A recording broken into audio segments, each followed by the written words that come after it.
Joining me now is John Brummett, columnist with the Arkansas Democrat-Gazette. As always, John Brummett, good to see with you and to be with you. Same here. Good to hear from you. Let's start in state. The governor of the state of Arkansas, Asa Hutchinson, is telling the federal government, we do not want that $300 a week supplemental unemployment money that you've been sending to the state of Arkansas.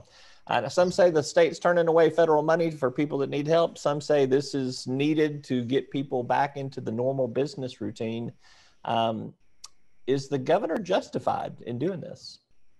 Well, I think he's justified within the political philosophy that prevails in Arkansas. And I think he's justified as far as the Chamber of Commerce and the state legislature and most of the state's employers are concerned. I think that he has a strong political basis for within the state for doing what he's doing on the theory that we are steadily restarting our economy. We've done better than most states in not cratering our economies, keeping it going through the virus. We're coming out of it, but all you have to do is drive around and see fast food outlets with signs saying $300 bonus if you'll come in and take a job. And everybody is blaming, at least in part, this continuing through September $300 supplement. And Montana and South Carolina have both decided not to take it for the reason that it harms employment. So, yes, this is, as I wrote this morning, this is a matter of philosophy. Do you value the job creators, as we call them, as the greater virtue, or do you value, until September, like most states will do, the need of people who are unemployed? Are there no doubt freeloaders out there who saying, I'll just sit here on the couch and take this 300 rather than go in there and bust those tables? Sure. But there is a bit of irony in Arkansas being one of the poorest states and being one of the states with the lowest vaccination rates that is going to be become the third to say we don't want this federal money that unemployed people in better off states are going to get. It's a philosophical difference that I kind of punt on because I can see both sides. But as I concluded in a column this morning, there's one answer to this whole thing, and that's to emphasize getting people vaccinated with the same vigor with which we're emphasizing this restarting the economy. If we can get to herd immunity, then any date will be fine for starting back to work. And these unemployment benefits are designed to be temporary, and a supplement is temporary within the temporary. So, you know, the difference between June 26th and September 6th and when is not something I get passionately worked up about. But our stubborn resistance to vaccination is something I do get worked up about. Well, and also our stubborn inclination to push back on the federal government if we get a chance to do it as well. So, well, yeah, that is the mantra of this conservative time in Arkansas. You know, we've got probably our next governor who has one line, and that is she's going to be lead the last line of defense against the federal government, which is nonsense. We had a civil war over that. We had the court battles among Southern demagogic governors and Democratic governors in the 50s and 60s. It's largely nonsense, but it's something we like to do. I mean, it's a popular phrase. We're going to do things our way in Arkansas, and it's we just seem to have, particularly in this legislature, reflecting no doubt their constituents, we just have a resentment of all these poor people, that if they just get up and go down to Little Rock and get elected to the legislature and vote aye on some bills, they have that opportunity. Everybody, we have more poor people than most states, and we seem to have a higher level of resentment, and we seem to equate, among many of our policymakers, poor and lazy, and those are not at all synonymous. All right, let's turn our attention to the federal level and talk about Representative Liz Cheney of Wyoming is going to face on Wednesday a vote to oust her from leadership. The tea leaves suggest she will be ousted and replaced. If she's ousted, what does that say about the national GOP? And if she remains, what does that say about the national GOP? Well, first, I don't think it's much of an if. I think she's going to be ousted tomorrow. Minority Leader McCarthy has sent out a letter today saying, let's recall her tomorrow, basically. And if recall and replace with this Trumpian congresswoman from New York. What does it say about the Republican Party? It says that the Republican Party has made a tactical decision, and all this is about tactical decisions for the midterms. Tactical decisions for the midterms. That's what it's all about. To as McCarthy puts it in his letter, not relitigate the past. That is a euphemism for quit talking about the insurrection Trump started. That's what that means. Let's not talk about that. That's a loser. And Donald Trump is looming down there, and he remains popular in our party. So let's just quit talking about that. We got to go win these midterms. For some reason, I don't know that the Republicans have any agenda except to stop the, quote, supposed socialism of the Democrats. But they will have made that tactical decision. They will have made their bed with Trump. They will have, if not forgiven his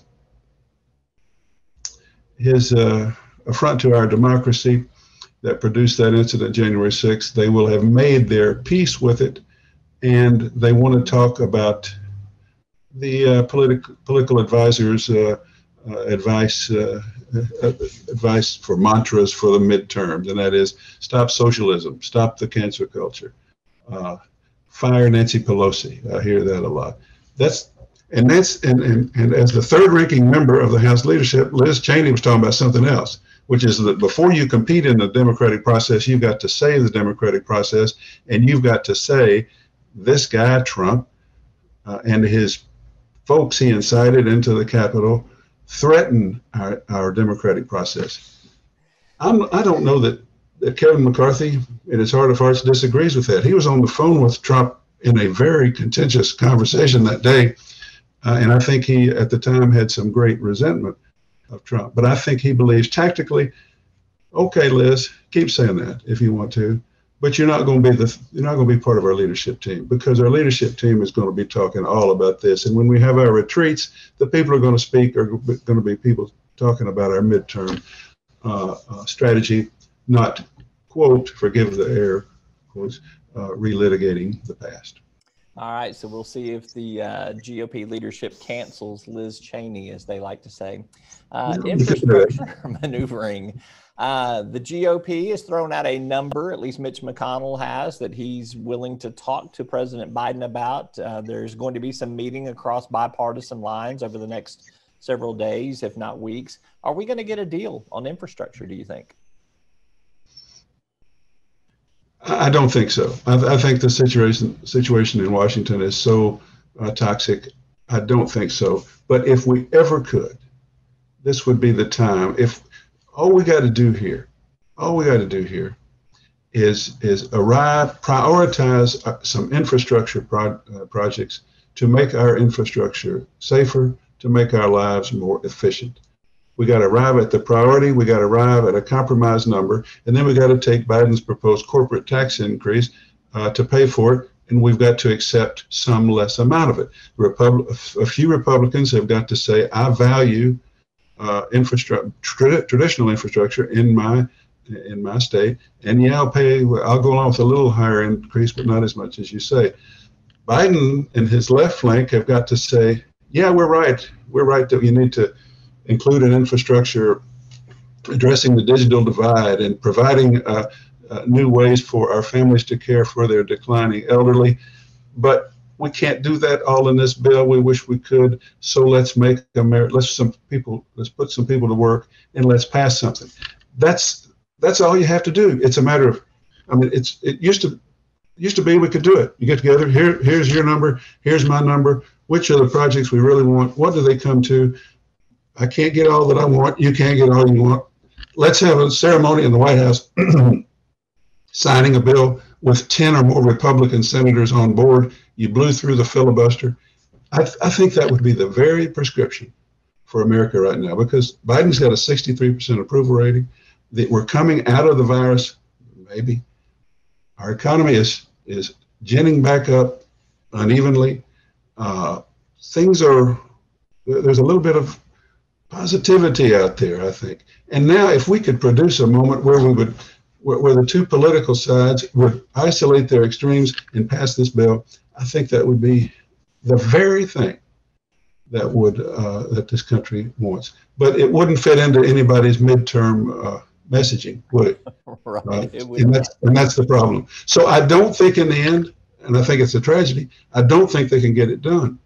But they're going to have to compromise some, because the Democrats can't even get to 50 unless Joe Manchin is brought on board, and he wants to scale it back. So I think maybe something could happen, but if the Democrats have to do this with just 50 votes again, it will